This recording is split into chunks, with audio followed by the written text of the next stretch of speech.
Assalamualaikum warahmatullahi wabarakatuh. Innal hamdalillah nahmaduhu wa nasta'inuhu wa nastaghfiruh wa na'udzu billahi min shururi anfusina wa min sayyiati a'malina. May yahdihillahu fala mudhillalah wa may yudlil fala hadiyalah. Asyhadu an la ilaha illallah wahdahu la syarikalah wa asyhadu anna Muhammadan abduhu wa rasuluhu la nabiyya ba'dah. Yaqulullah tabaraka wa ta'ala ya ayyuhalladzina amanu taqullaha haqqa tuqatih wa la tamutunna illa wa antum muslimun. Wa qala aidha ya ayyuhan nasu ittaqu rabbakumul ladzi khalaqakum min nafsin wahidah wa khalaqa minha zawjaha wa batha minhuma rijalan katsiran wa nisaa'a wattaqullaha alladzi tasaaluna bihi wal arham innallaha kana 'alaikum raqiba. Fa inna asdaqal hadis kitabullah wa khairal hadi Muhammadin sallallahu alaihi wasallam wa syarrul umuri muhdatsatuha fa inna kulla muhdatsatin bid'ah wa kulla bid'atin dalalah wa kulla dalalatin finnar. Para pemirsa dimanapun Anda berada, alhamdulillah di siang hari ini kita dapat melanjutkan kembali kajian seputar adab dan akhlak yang mengambil buku rujukan dari buah karya Al-Imam Al-Hafidh Ibnu Hajar Al-Asqalani, yaitu kitab Bulughul Maram, di bagian terakhir, bagian tentang adab dan akhlak. Dan kita tidak terasa sudah hampir menyelesaikan kitab ini. Tinggal 3 atau 4 buah hadis lagi kita akan selesai. Maka insya Allah kita akan selesaikan dalam 2 pekan ini. Hari ini, kemudian dengan pekan depan. Setelah itu di awal bulan insya Allah kita akan membuka dengan kitab yang baru. Baik para pemirsa dimanapun Anda berada, sekarang kita lanjutkan kembali apa yang dikatakan oleh Imam Al-Hafidh Ibnu Hajar. Beliau mengatakan, qala al-mu'allif rahimahullah wa an Abi Musa al-Ash'ari radhiyallahu anhu qala kana an-nabiy sallallahu alaihi wasallam yad'u Allahumma ighfir li khati'ati wa jahli wa israfi fi amri wa ma anta a'lamu bihi minni Allahumma ighfir li jaddi Allahumma ighfir li jiddi wa hazli wa khata'i wa amdi wa kullu dhalika indi. Allahumma ighfir li ma qaddamtu wa ma akhartu wa ma asrartu wa ma a'lantu wa ma anta a'lamu bihi minni. Antal muqaddimu wa antal muakhiru wa anta ala kulli syai'in qadir. Muttafaqun alaih. Dari sahabat Abu Musa al-Ash'ari, semoga Allah meridhoinya, dia berkata, adalah Nabi sallallahu alaihi wasallam, beliau pernah berdoa, Allahumma ighfirli khati'ati. Ya Allah, ampunilah kesalahan-kesalahanku. Wa jahli, dan kebodohanku. Wa israfi, dan tindakan menghambur-hamburkanku, keborosanku, fi amri, dalam urusanku, wa ma anta a'lamu bihi minni, dan apa yang kau ketahui dariku. Allahumma ighfirli jiddi, ya Allah ampunilah aku karena perkara yang aku bersungguh-sungguh di dalamnya, wa hazli, dan karena perkara senda gurauku, wa khata'i, dan kesalahanku, wa amdi, dan apa yang aku lakukan secara sengaja. Wa kullu dzalika indi, dan semuanya itu ada pada diriku. Allahumma ighfir li ma qaddamtu, ya Allah ampunilah aku terhadap dosa yang pernah aku lakukan. Wa ma akhartu, dan dosa yang akan aku lakukan. Wa ma asrartu, dan apa yang aku rahasiakan. Wa ma a'lantu, dan apa yang aku tampakkan, aku munculkan, aku jelaskan. Wa ma anta a'lamu bihi minni, dan engkau mengetahui apa yang ada pada diriku. Antal muqaddimu, ya Allah engkaulah yang memajukan satu perkara. Wa antal muakhiru, dan engkau adalah yang menunda satu perkara. Wa anta ala kulli syai'in qadir, dan engkau maha berkuasa atas segala sesuatu. Hadis dikeluarkan oleh Imam Bukhari dan Muslim. Hadis ini, para jemaah yang dimuliakan Allah Subhanahu wa taala, para pemirsa dimanapun Anda berada, sangat berkesesuaian dengan diri kita, di mana kita adalah manusia yang banyak salah. Ketika anak Adam banyak melakukan kesalahan, maka pantaslah dia untuk berdoa, Allahumma gfirli khati'ati, ya Allah ampunilah kesalahanku. Tidak ada satupun manusia kecuali pernah melakukan kesalahan. Maka sebaik-baik orang yang bersalah adalah yang meminta ampun. Sebagaimana Rasulullah SAW bersabda, kullu bani Adam khata', setiap anak Adam pasti melakukan yang namanya kesalahan. Wa khairul khata'in, kata Rasul, dan sebaik-baik orang yang bersalah adalah yang at-tawwabun, yang bertaubat kepada Allah. Ketika kita minta ampun kepada Allah, ini tanda taubat kita. Ya Allah, ampunilah aku kesalahanku. Dan ini selalu kita minta kepada Rabbul Alamin. Karena tidak ada satupun, tidak ada satupun manusia kecuali dia bersalah. Maka jangan bosan untuk minta ampun kepada Allah. Bahkan Rasulullah sebagai teladan kita, beliau mengatakan, fa inni atubu ilallahi mi'ata marrah. Sesungguhnya, kata Rasulullah SAW, aku bertaubat kepada Allah dalam sehari sampai 100. Allah senang ketika ada hambanya meminta ampun, taubat kepadanya. Lillahi asyaddu farahan bitaubatil abdi. Sungguh Allah sangat gembira dengan taubatnya seorang manusia. Ya. Dengan taubatnya seorang hamba, Allah sangat senang. Maka ketika kita bertaubat kepada Allah, Allah akan senang. Dengan demikian kaum muslimin, tidak ada satupun kesalahan kecuali kita harus segera bertaubat.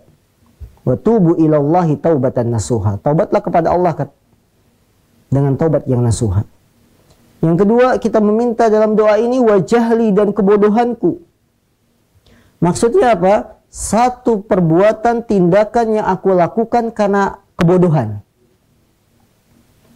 Ya. Yang kebodohan ini bisa disengaja, bisa tidak sengaja. Kesalahan kita yang kita lakukan karena kebodohan. Misalnya, karena kebodohan seorang suami menceraikan istrinya, padahal istrinya adalah istri yang solehah, rajin sholat, rajin mengaji, tapi kita tidak senang punya istri rajin sholat, rajin ngaji, diceraikan. Ini namanya menceraikan di atas kebodohan.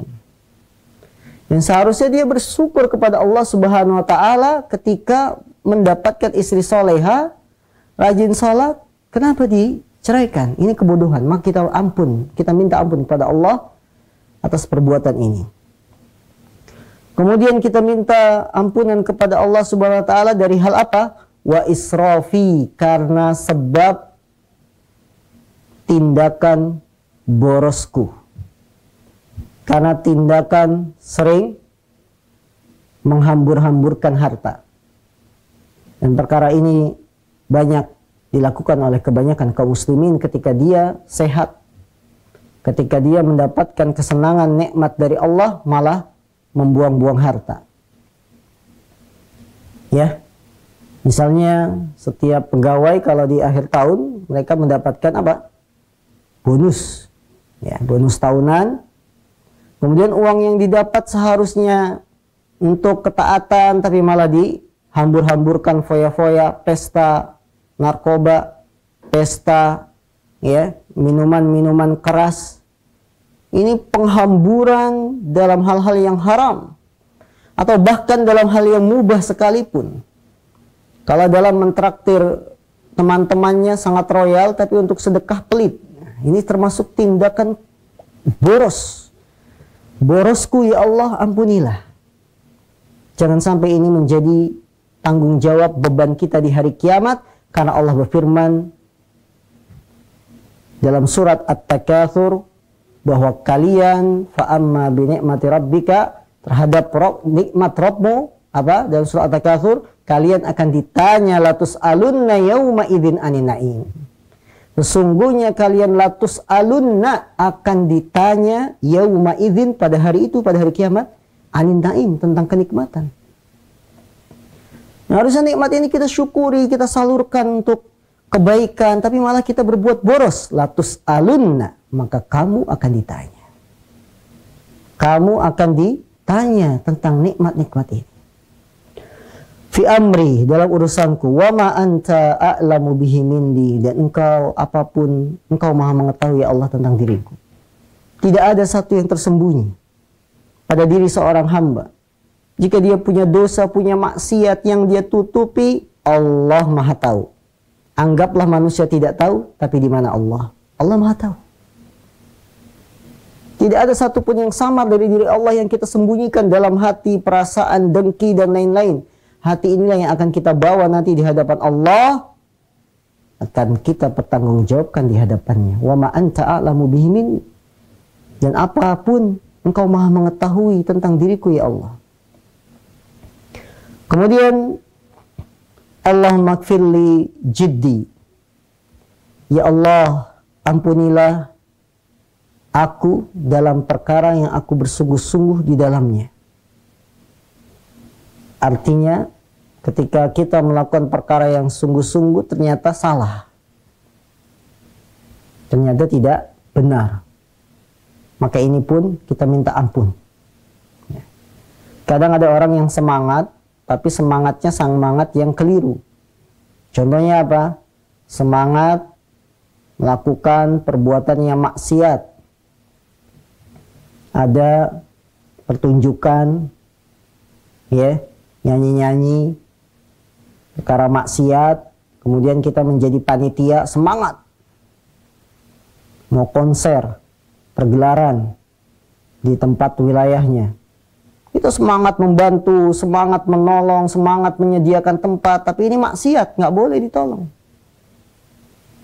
Ada orang semangat memberikan pinjaman kepada orang lain, tapi diminta bunga ribanya. Semangat, bantu orang, tapi dengan jaminan apa? Dapat keuntungan bunga. Ini pun semangat yang keliru.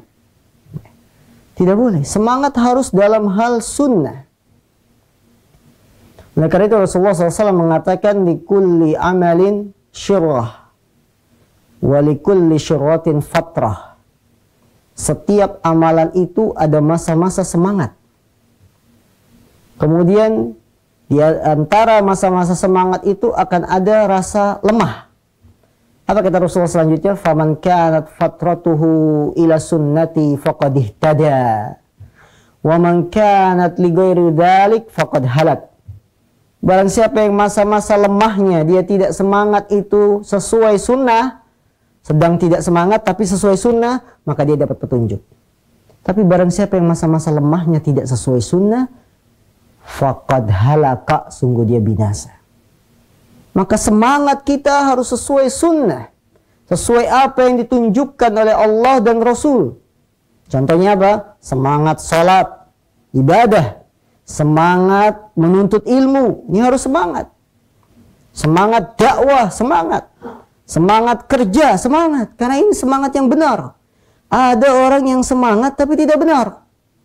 Semangat pendukung kemaksiatan, semangat ya mendukung undang-undang yang melegalkan perkawinan sejenis. Nah, semangat yang keliru.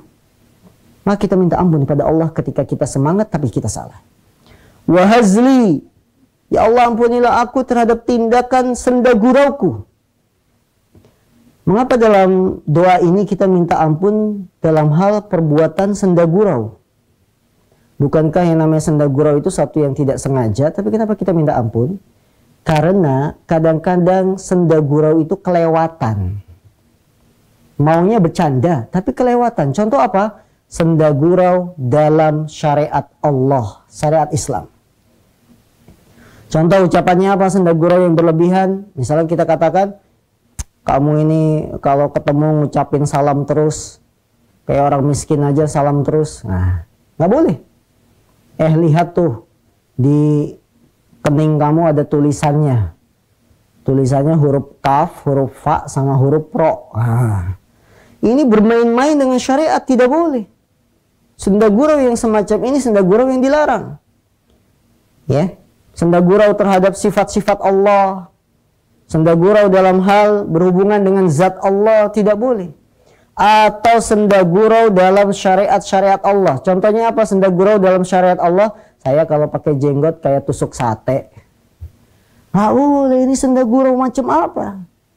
Ini senda gurau yang dilarang.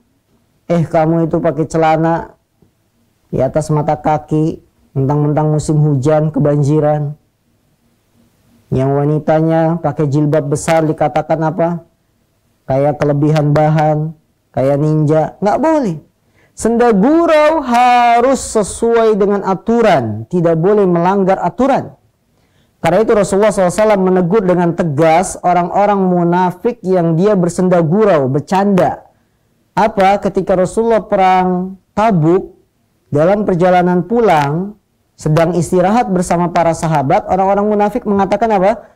Kami tidak pernah melihat sekelompok orang yang paling rakus makannya, paling gendut perutnya, paling takut ketika musuh kecuali sahabatnya Muhammad SAW.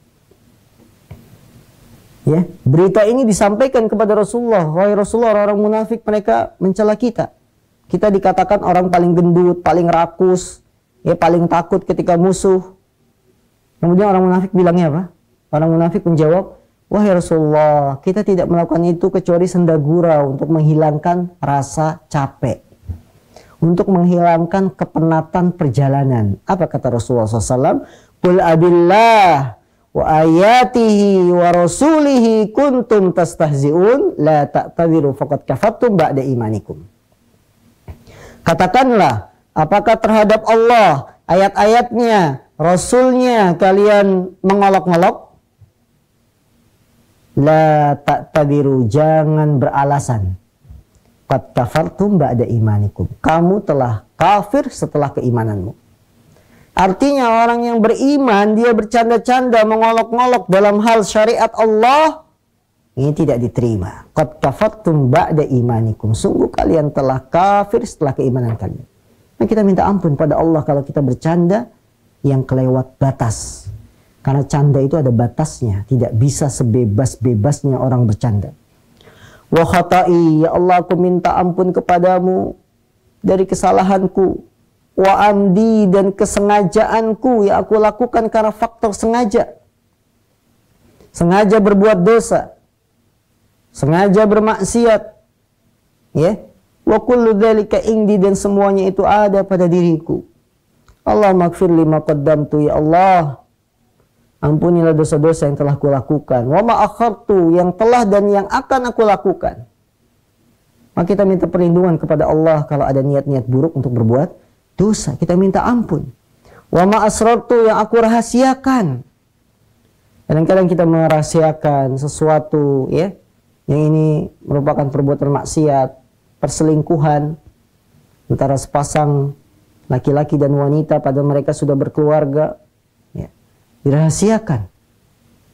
Yang perselingkuhan ini hukumnya zina, tidak boleh. Wa ma'alantu, dan apa yang aku tampakkan, aku terang-terangan melakukannya.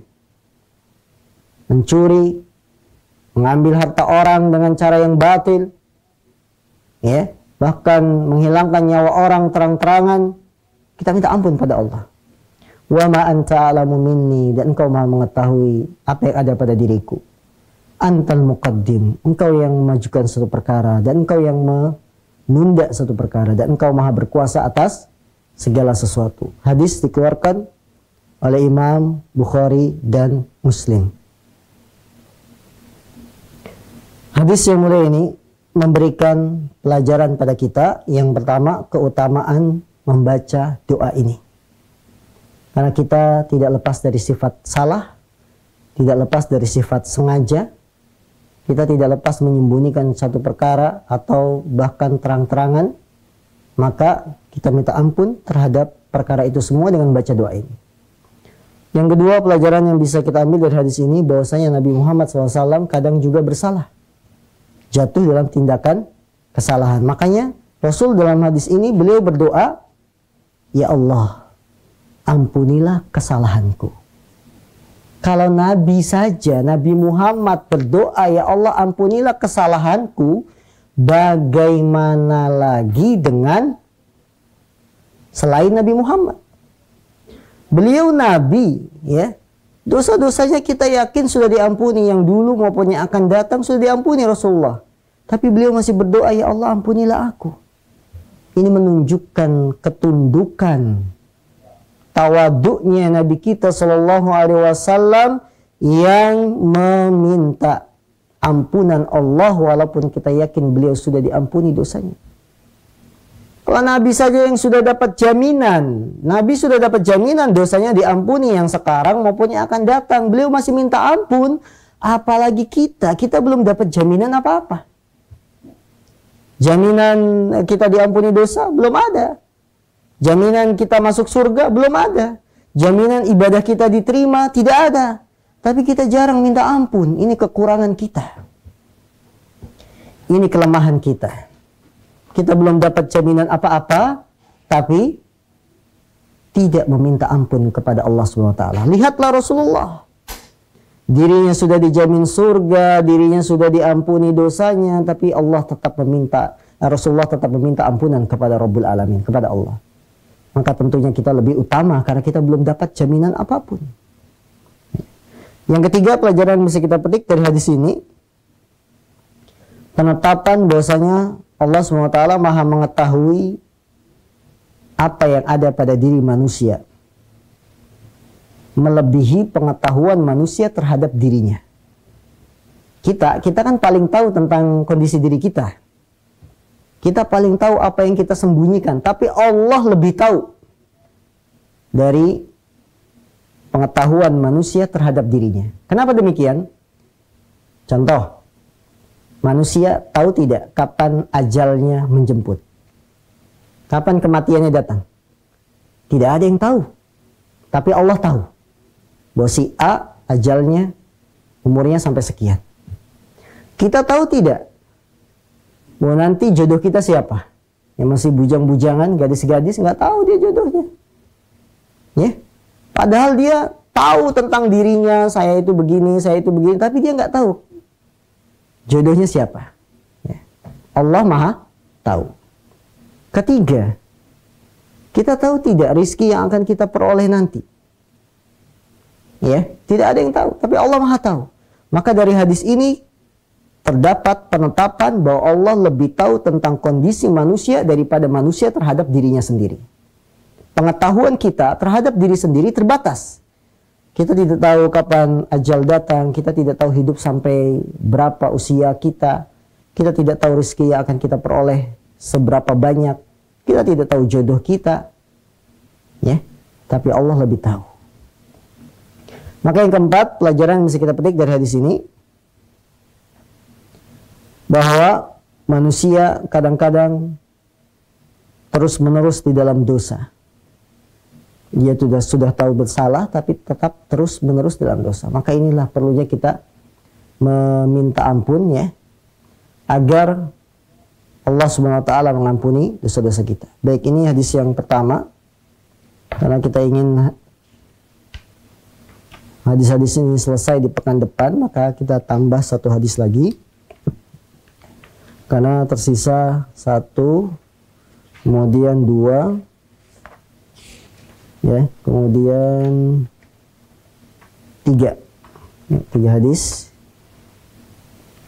Kita tambah lagi hadis berikutnya. Hadis berikutnya adalah hadis an Abi Hurairah radhiyallahu anhu qala kana Rasulullah sallallahu alaihi wasallam yaqul Allahumma aslih li dini alladhi huwa ismatu amri wa aslih li dunyaya allati fiha ma'ashi wa aslih li akhirati allati ilaiha ma'adi wa ja'alil hayata ziyadatan li fi kulli khair wa ja'alil mauta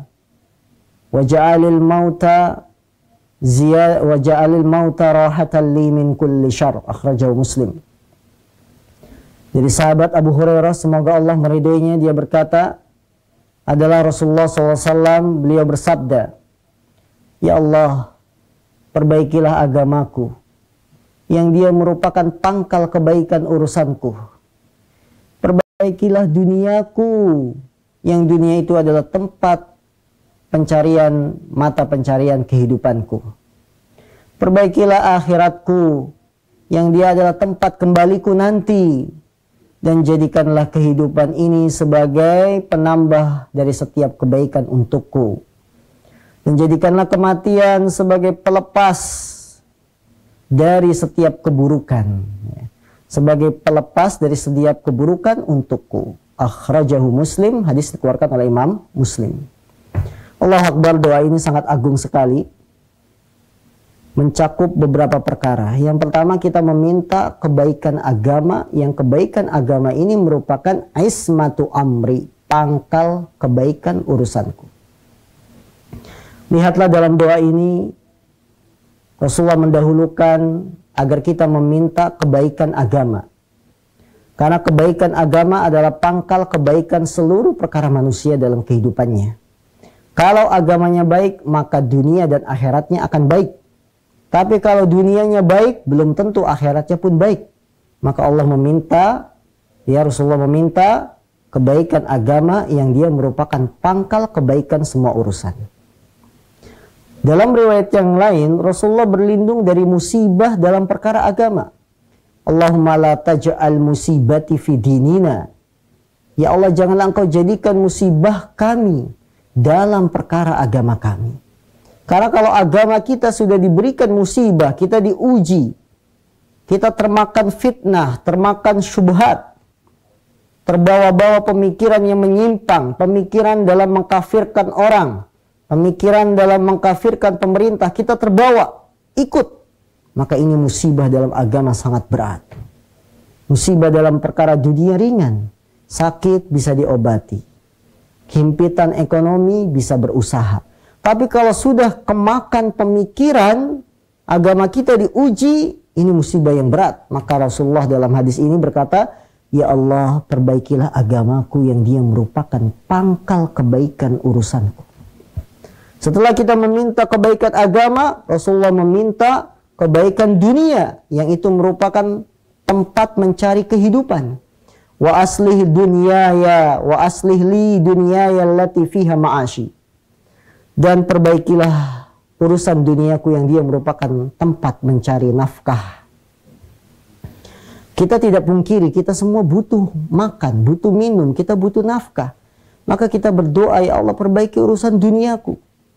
Dalam mencari nafkah, kita mendapatkan nafkah yang halal, bukan yang haram. Penghasilan kerja kita yang halal, bukan yang dari riba. Jadi mengambil harta orang dengan cara yang batil.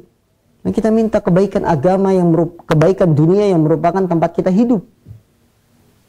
Allati fiha ma'ashi, yang dunia itu merupakan tempat kita hidup, mencari nafkah.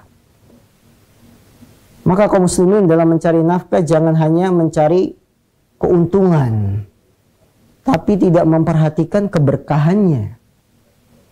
Perhatikan berkah tidak nafkah yang kita dapat, ini untuk kebaikan kita. Karena harta yang haram membawa dampak yang buruk terhadap jiwa. Rasulullah bersabda, "Ma nabata damun wala lahmun an syuhtin an-naru aula bih." Tidaklah tumbuh daging dan darah dari an-syuhtin, dari perkara yang haram, an-naru aula bih, kecuali neraka lebih berhak baginya. Naudzubillah min dzalik. Kemudian yang ketiga, kita minta kebaikan akhirat kita, yang akhirat ini merupakan tempat kita kembali. Wa aslih li akhiratil lati ilaiha ma'adi. Ya Allah, perbaikilah untukku akhiratku yang dia merupakan tempat kembaliku. Allahu Akbar. Ya, kita perbaiki, kita minta Allah memperbaiki akhirat kita. Kemudian waj'alil hayata ziyadatan li fi kulli khair, dan jadikanlah kehidupan ini sebagai penambah untukku setiap kebaikan. Jadi dunia ini, kehidupan ini jadikanlah sebagai penambah kehidupan. Kita hidup di dunia menambah kebaikan, bukan menambah keburukan. Maka kadang-kadang kaum muslimin, kita mendoakan orang semoga panjang umur ya. Ucapan ini tidak mutlak benar. Semoga panjang umur, harus dikasih tambahan. semoga panjang umur dan bermanfaat, bertambah baik. Itu. Kalau hanya panjang umur tapi malah banyak dosa, nggak ada baiknya. Jadi Bapak Ibu, kaum muslimin, kalau Anda ingin mendoakan pengantin baru misalkan, ya, semoga panjang umur, semoga pernikahannya awet. Dalam apa dulu? Dalam kebaikan, keberkahan, bukan dalam setiap hal. Kalau panjang umur tapi banyak bermaksiat, tidak baik. Wa ja'alil mauta rahatan li min kulli syarr. Ya Allah, jadikanlah kematian sebagai pelepasku dari setiap kejelekan. Akhrajahu Muslim. Hadis diriwayatkan oleh Imam Muslim. Hadis yang mulia ini memberikan beberapa pelajaran pada kita. Yang pertama, selayaknya seorang manusia menghafal doa ini. Doa yang sangat agung. Allahumma aslih li dinil ladhi hiya ismatu amri wa aslih li dunyaya allati fiha ma'ashi wa aslih li akhirati allati fiha ma'adi wa ja'alil hayata ziyadatan li min kulli khair wa ja'alil mauta rahatan li min kulli syarr. Yang kedua, bahwa agama adalah perkara yang paling penting bagi seorang manusia. Ini pelajaran yang bisa kita petik yang kedua dari hadis ini. Agama perkara yang paling penting bagi manusia. Karena itu Rasulullah meminta yang pertama kali apa? Kebaikan agama. Allahumma aslih li dini allati huwa ma'ashi, allati huwa ismatu amri. Ya Allah, perbaikilah agamaku yang dia merupakan pangkal kebaikan urusanku. Karena dengan baiknya agama, dunia pun akan ikut. Tapi kalau baik dunia, belum tentu baik agama dan akhirat. Yang ketiga, pelajaran yang bisa kita ambil dari hadis yang mulia ini, bahwa agama adalah pangkal kebaikan seorang manusia. Tanpa agama tidak bisa kita hidup. Dari sejak bangun tidur sampai tidur kembali, kita butuh dengan agama ini. Maka kalau ada seruan, ajakan, ya, tinggalkan agama, jangan bicara agama kalau di dalam masalah ini ucapan apa? Ucapan yang berbahaya, jangan bawa-bawa agama. Tidak bisa, agama mengajarkan kita. Dengan agama ini kita bisa baik. Tanpa agama orang akan bertindak seperti binatang, hukum rimba yang ada. Maka agama ini menjaga kita. Kemudian dalam hadis yang mulia ini juga mengajarkan pada kita, tidak mengapa seseorang meminta kebaikan urusan dunianya. Urusan mencari rizki, mata pencahariannya, boleh. Ya Allah, tingkatkanlah posisiku di pabrik misalkan. Ya, tingkatkanlah gajiku. Nggak ada masalah, boleh. Selama untuk niat kebaikan.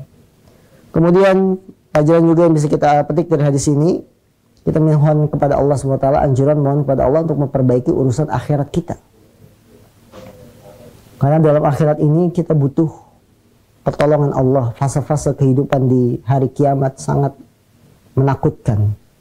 Ya, sangat dahsyat perkaranya, maka kita mohon pada Allah.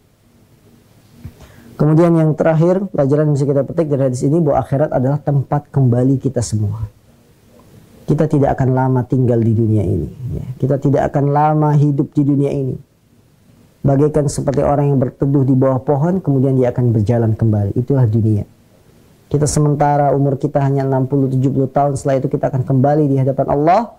Maka sudahkah kita mempersiapkan pertemuan dengan Allah SWT, mempertanggungjawabkan perbuatan kita di dunia ini? Karena itu akhirat adalah tempat kembali selama-lamanya. Baik, sampai di sini para pemirsa yang dimuliakan Allah SWT. Bagi yang ingin interaktif bertanya, silakan menghubungi kami di layanan telepon atau via SMS di nomor yang sudah ada di layar TV Anda. Wallahu a'lam.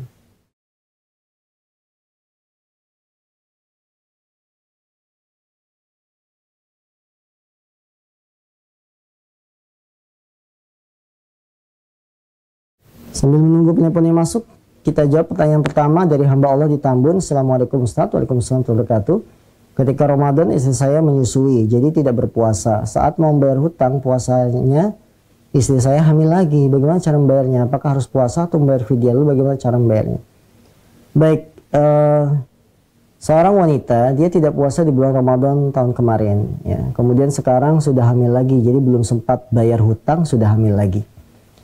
Kalau memang dia tidak mampu, karena sebagian wanita ini ada yang lagi hamil kuat puasa. Kalau sekarang dia tidak mampu puasa, membayar hutangnya, ya, tidak mampu karena Ramadan kemarin menyusui tidak puasa, sekarang mau bayar tapi malah hamil, maka dalam kondisi seperti ini, jika dia tidak mampunya berkepanjangan, maka dia bayar fidyah. Tapi kalau dia mampu, pada asalnya adalah mengqadha hutang puasanya. Allah alam. Baik, ini pertanyaan dari via SMS. Bila ada yang ingin telepon, silakan menghubungi kami di nomor yang sudah tercantum, ya. Perhatikan nomor telepon yang dihubungi, bukan menghubungi nomor telepon yang lainnya. Jadi Anda ketika ingin bertanya secara langsung, hubungi nomor telepon yang ada. Allah alam. Baik, sampai di sini para pemirsa yang dimuliakan Allah Subhanahu wa taala, kajian siang kita putar adab dan akhlak, dan insyaallah kita sambung di pekan yang akan datang menghabiskan kajian terakhir dalam kitab Bulughul Maram, dan insyaallah kita akan rundingkan bersama apa pengganti dari kitab Bulughul Maram ini, kajian siang ya seputar adab dan akhlak, dengan tema tetap seputar adab dan akhlak, cuma buku panduannya saja yang mungkin akan kita ganti karena sudah habis kitab akhlak dalam kitab Bulughul Maram. Allah alam, ini yang bisa kami sampaikan. Yang benar datangnya dari Allah dan Rasulnya semata, yang salah datangnya dari diri kami pribadi selaku manusia yang lemah dan dari syaitan, dan saya mohon ampun pada Allah atas segala kekurangan. Dan insya Allah kita akan berjumpa dalam waktu dan saluran yang sama dalam kajian siang. Semoga para pemirsa bisa mengambil manfaat dari kajian-kajian ini demi perbaikan kita dalam kehidupan sehari-hari dan menambah keimanan kita kepada Allah Subhanahu wa taala. Wallahu alam. Kita akhiri dengan doa kafaratul majlis. Subhanakallahumma bihamdika asyhadu an la ilaha illa anta astaghfiruka wa atubu ilaik. Walhamdulillahirabbil alamin. Assalamualaikum warahmatullahi wabarakatuh.